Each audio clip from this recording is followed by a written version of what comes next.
Un bain de nature et d'histoire.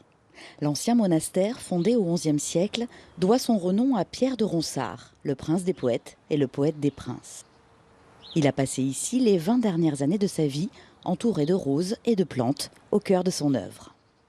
Ronsard, c'est d'abord un enfant de la campagne, donc la nature, c'est vraiment son environnement d'origine en fait. Il est très intéressé par la greffe notamment. Et la greffe, c'est ce qu'il fait au niveau de la langue française à l'époque avec la Pléiade. C'est d'inventer des nouveaux mots, de les assembler. Voilà, on est vraiment dans cette idée. Le cofondateur de la Pléiade a été nommé prieur de Saint-Côme par Charles IX en 1565. Il était à la fois gestionnaire et gardien du monastère où vivaient une dizaine de moines.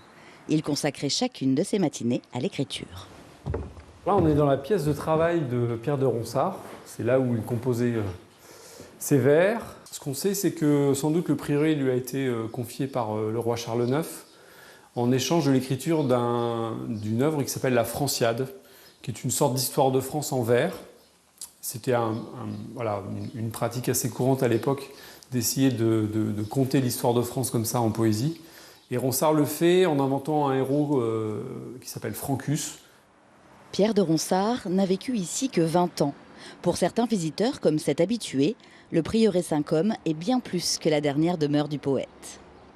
On est plongé vraiment dans un endroit presque hors de notre vie quotidienne. Voilà.